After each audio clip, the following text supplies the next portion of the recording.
Hello and welcome to FPL Mate, your best mate for Euro 2020 fantasy football content. My name is Dan and today I've got a video for you all about the set piece takers in the Euro 2020 or Euro 2021 depending on what you want to call it. So guys, basically I had a day off work today, so I thought I'd literally spend all day, 8 hours, despite it being very sunny outside, just sitting indoors doing research on all of the penalty takers, the free kick takers and the corner takers for this Euro competition. This is all original research. I spent a lot of time doing it, but I thought, let's give you the best stuff possible. And to my knowledge, this is the only place on the entire internet where you can find this information as of time of recording. So yeah, it's been a long time working on this video, so please do leave a like. I would massively appreciate that. It really does help out the channel. And of course, subscribe if you want more fantasy content. So I reckon we just go straight into it because we've got 24 teams to go through.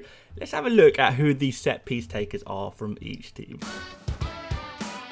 We'll start off with Group A, the Group A teams, and Turkey are the first team here. Penalties is usually Tosun, who's usually the first choice penalty taker, but since he didn't make the squad due to injury, it is going to be Yilmaz, the 8 million forward, who is going to be taking the penalties there. So that's pretty straightforward. And then for free kicks, Çalhanoğlu is we kind of know him as a very, very good free kick taker, and he's going to be on those corners as well. So if you're looking for that, the set piece specialist, I guess, of Turkey, Çalhanoğlu is definitely the guy. Cenk Ünder could also be taking some of the corners if they need someone on the other side, maybe. Moving on into Italy, and for penalties, it's kind of been quite interesting. The last 5 penalties have all been taken by different players, I believe. And the last one was from Immobile, who's a 10 million forward. The one before that was Belotti, who's an 8 million forward. And it's kind of going to depend, I think, who starts out of those two players, because Italy will play with either Immobile and Belotti up front as their main striker. Depending on who's on the pitch, I think that's going to be the guy to take the penalty. Of course, a few people might suggest that maybe Jorginho could potentially take penalties as well, but I do think it's going to be one of the strikers, really. As for free kicks, we're looking at Insigne and Bernardeschi, exactly the same with corners. Those two players, they're going to be the set piece players, I guess, set piece, not necessarily specialists, because I don't think either of those are particularly amazing set piece takers, but if you're looking for those chances from set pieces from Italy, Insigne and Bernardeschi are going to be the guys for you. Moving on to Wales, and there's not actually a lot of data, recent data anyway, here to go by, but I do think it's going to be Gareth Bale at 9.5 million who's going to be taking the penalties and free kicks. Again, we're going to be looking at Gareth Bale, though Harry Wilson, we do know, 7.5 million midfielder, he is quite good at those free kicks as well, so he could definitely come into the fold and take some free kicks as well, maybe depending on the angle it is. And as for corners, we're talking Bale, we're talking Wilson, maybe Lawrence if he plays. I'm not sure if he's in the squad. I imagine he would be in the squad, but yeah, potentially he takes some corners as well. But we're looking at Bale really as the main set piece guy for Wales. So with that said, we'll move on to the final team in Group A, and that is Switzerland. And this is a really interesting one, mostly because of Ricardo Rodriguez, the 5.5 million defender, and he's going to be on penalties, and this is really, really nice. Having a defender on penalties is always a really, really nice bonus, and if you know those defenders who do take the penalties, that's really wicked. And also the fact that he's also potentially on free kicks and corners, this is even better. So Rodriguez could be taking all of these set pieces for Switzerland, although I do feel like Shaqiri, 7 million midfielder, is going to come in and take some of the free kicks and take some of the corners as well. But yeah, definitely Ricardo Rodriguez is definitely a player you want to keep your eye on from Switzerland if you're looking not just for clean sheets but for potential for goals and stuff too. So Group B, and Denmark is not going to surprise you too much here. We kind of know that Eriksen is the main guy for all set pieces, including penalties as well. And even in terms of Denmark's attacking plays in general, I don't really think you look much further than Eriksen. I was kind of speaking to a few Denmark fans, and they kind of seem like, okay, we don't really have much going on up front, so it's kind of Eriksen or bust. He's our real main attacking player, full stop. And the fact that he's on all of these set pieces as well, and Denmark do have this wonderful group, Eriksen actually looks, although initially he looks expensive at 9 million, but when you add the set pieces to it and the fact that he's the main attacking guy as well and a good group, it's looking pretty good there, right? So yeah, that's going to be the guy for Denmark. No questions asked about that. But as for Finland, a little bit more interesting. Pukki is going to be the guy on penalties. And I do think he could actually be a nice little bargain to have as well, because when you look at the chances that Finland do have for their team, it's all about Pukki. Pukki's always the guy shooting, taking the shots for Finland. He's kind of their best player by far, particularly in attack.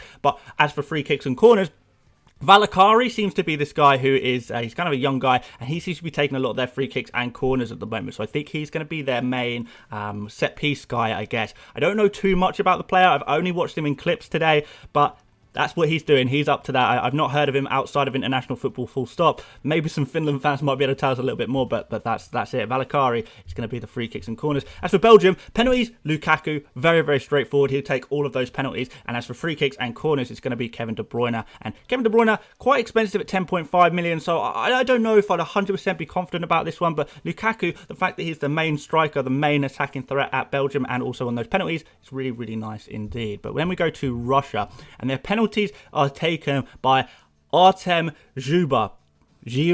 Hopefully I've got that pronunciation right. You know, the pronunciations in these Euro videos is not always going to be perfect, but we'll give it a go anyway. But the problem is with Russian players, I do think they are quite expensive for what they are. Russia obviously had a very good tournament last time in the World Cup, but I just feel like maybe the home soil advantage helped Russia a lot, and maybe they're perhaps not going to be one of the stronger teams in this Euros competition. And so, you know, we've got Golovin there at 7.5 million, Cheryshev at 8 million. That seems a lot of money. So even though they are the set piece takers, I don't think I'll be going there anyway, even with the bonus of those set pieces.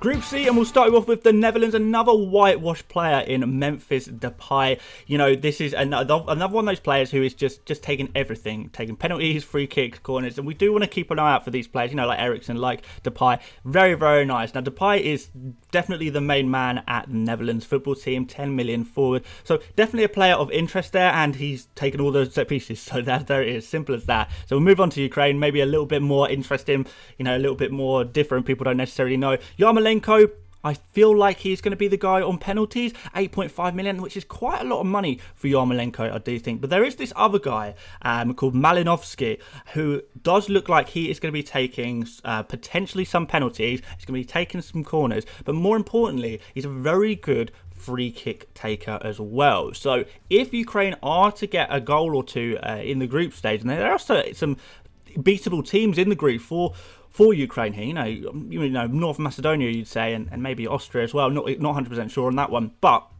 if there's going to be a free kick goal from this Ukraine team, then that's a real possibility there. So keep an eye on that guy.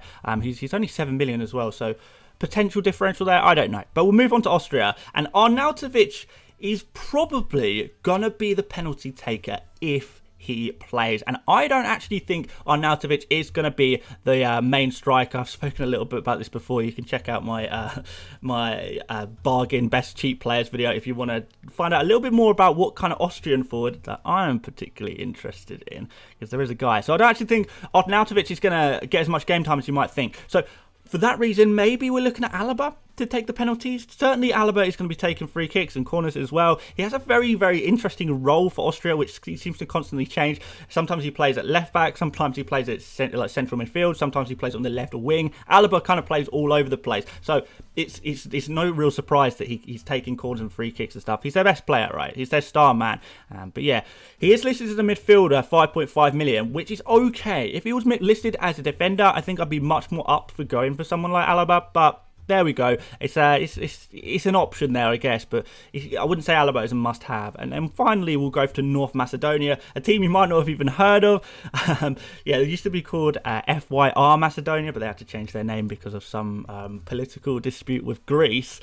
But penalties, typically it's been Alioski, 4.5 million defender, so that's pretty nice, you know, to have Alioski, a 4.5 million defender who is going to be taking penalties as well. That could be quite nice. But is Alioski going to continue to take them? I'm not 100% sure on this, because there are some other good players in the North Macedonia team. We've kind of got Goran Pandev, you know, or another forward maybe. We've got this guy Bardi, who I'm going to talk about now. And Bardi is a really, really interesting player. I genuinely feel like he's a really interesting player because he's going to be on corners. Potentially, Tchaikovsky might be taking some corners as well. But Enis Bardi, 6 million midfielder, so really, really cheap midfield there. And he's an absolute free kick specialist, a real free kick god. I've watched some clips of him today taking some free kicks, and he just bangs in all kinds of different free kicks. He's not got just one set style of free kick. He can score them from long range, from slightly closer range, over the wall, beside the wall, whatever. But he seems to be able to beat the keeper really easily. So Enis Bardi, definitely one of the, well, possibly North Macedonia's best player as well. He looks really good, so do keep an eye on him if you are looking for a differential set piece taker from this video. Yeah, definitely want to look at. So let's move on anyway. And here's Group D, and England are a team you probably would think that I should know the most about, but since the squad hasn't been announced yet officially, well, the final one anyway, there are some question marks. So it's going to be Harry Kane on the penalties. That's pretty clear for everyone to see. Maybe if Kane isn't playing, you go to Sterling or Rashford. Maybe, yeah, if Kane's been subbed off, if he's getting rested for one of the games. Free kicks, Alexander-Arnold seems to be the main guy, right? If he makes the squad, if he plays, if Ward-Prowse is on the pitch, he is definitely going to be taking free kicks, right? We've got Trippier. I don't think he's going to make the squad, but if he does, he's going to be another guy on free kicks. We've got Maddison. If he makes the squad, don't think he's going to make the squad, but if he does, he's another guy who could take free kicks. We've got Mason Mount, potentially, obviously does some free kicks for Chelsea. We've got Harry Kane, who I definitely think would want to take some free kicks as well. So we're all over the place, but hopefully it's going to be Alexander-Arnold. I'd say that's probably the most sensible option, and then Ward-Prowse if Ward-Prowse happens to be on the pitch. But even if he does go to the Euros, not 100% sure that he will get much game time. But as for corners, again, Alexander-Arnold, Trippier if he makes the trip, if he plays, and we've got Phil Foden as well, potentially taking some of those left-footed corners as well, which could be quite nice. But we'll move on to Croatia, and Modric is another whitewash for Modric. Every single set piece, penalties, free kicks, corners. He was kind of sharing these responsibilities with Rakitic before Rakitic retired. Rakitic is kind of retired from international football, which means Modric is just going to be on everything. 8.5 million. I guess would usually be considered quite expensive, but he played so well at the World Cup, didn't he? And he's just an international star for Croatia, and he's all of these set pieces as well. So actually, maybe you could consider going for him if you really, really want to. But we'll move on to Scotland. Penalties, I seem to remember for Scotland, there was a centre-back called Mulgrew who took all of their set pieces pretty much, didn't he? But I don't think he plays for Scotland anymore, and he's certainly not in the squad. Ryan Christie has taken the last 2 penalties for Scotland. He's 7 million, so that's kind of interesting. And free kicks, I'm going to say Adam Armstrong is probably going to be the guy, maybe Ryan Fraser as well. Same for corners, Armstrong, Fraser, possibly Christie again on some corners as well. But yeah, if you're interested in any of those. And then we'll finally go to Czech Republic in this group. Darida is probably going to be another player who takes all of the set pieces, penalties, free kicks, corners for the Czech Republic. Maybe Schick. If Patrick Schick plays, I know he's kind of been in and out of the squad, had some injury problems. If he plays, maybe he takes some penalties. But I don't think there's any real set piece specialist in that Czech Republic team. So Darida on free kicks and corners is probably going to be my best guess there.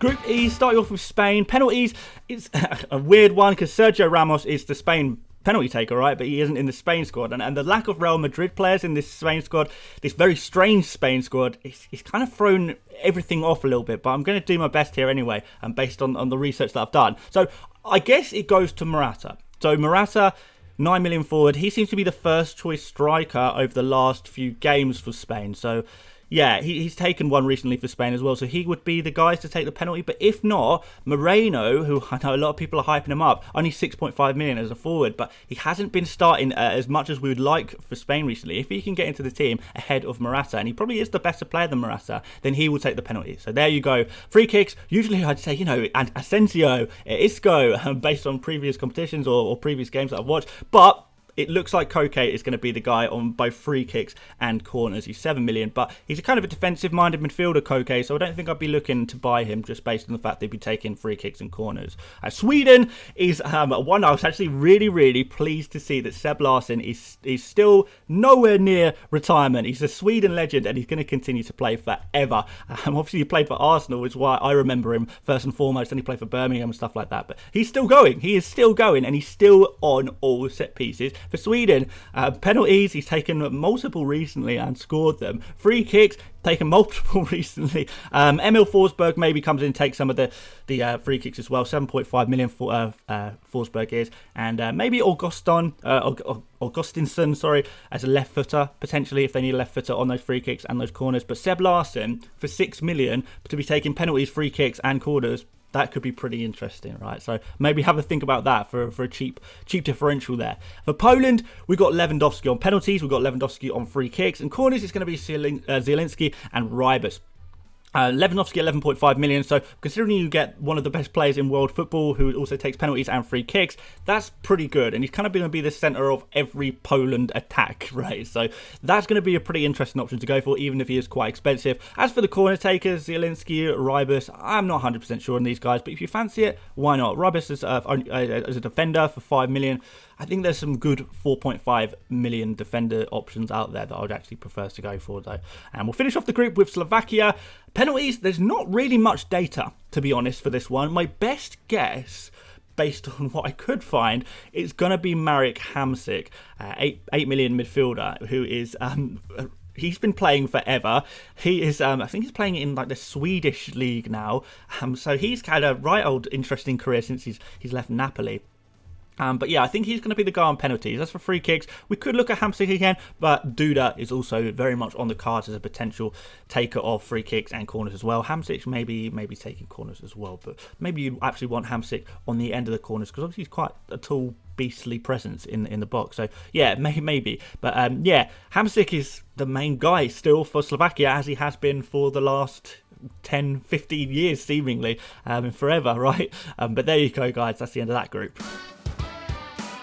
And the last group, Group F, we'll start you off for Hungary, the least interesting team, I guess, from this group. And Zalai, the forward, 6 million, he's going to be the main penalty taker, I do believe that. As for free kicks and corners, you would say that Shoboslai, I hate saying his name so much, Shoboslai, he's going to be the main everything taker as long as he actually plays. I don't think he's played a single game in 2021. He's had some injury problems for a long time now. If he is back playing for Hungary, then he is their star man and star set piece taker as well. He's a massive set piece specialist. He bangs in free kicks.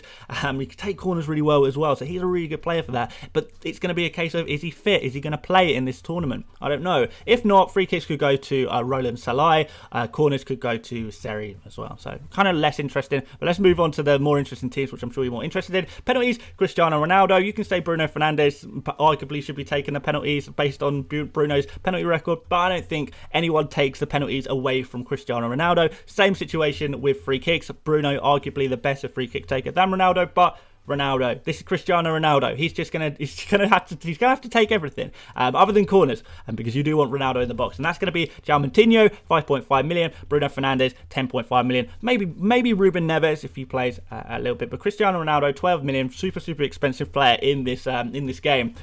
He's going to be on penalties, he's going to be on free kicks, and he is going to be the main man, as he always is in Portugal. So we move on to France, which is actually kind of a tricky one, because it's a little bit of a mystery, because they've had multiple penalty takers over the last year or so, and it's kind of changed. It just kind of interchanges constantly. So Mbappe actually took the last one. He's a 12 million forward. We've got Giroud. If he's on the pitch, he will usually take a penalty. He's 8 million, but is he always going to be on the pitch? Absolutely not. He's not always going to be on that pitch. We've got Griezmann, who's also obviously this star for France. He often takes a penalty as well if he's on the pitch. So it's a bit of a mystery. You've also got Pogba, who you would consider a penalty specialist, although I don't think he'll be taking penalties above Mbappe, Giroud and Griezmann. But I think we're mostly going to be potentially Mbappe. If he's the new star of the team, maybe he is actually going to be the one taking penalties as well. Maybe he can demand it. Free kicks, Griezmann, Pogba, 8.5 million Pogba is. We kind of got Digne on corners there, 6 million defender, maybe Lamar if he plays, don't know about that one, but possibly Lamar as well.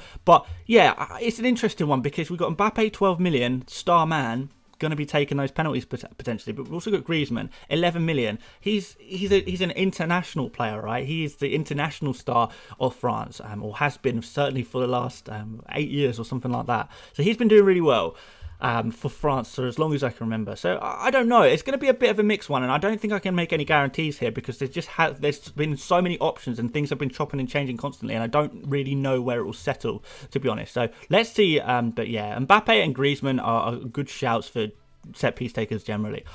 Finally, the last team. Oh my god, we got through them all. It's Germany.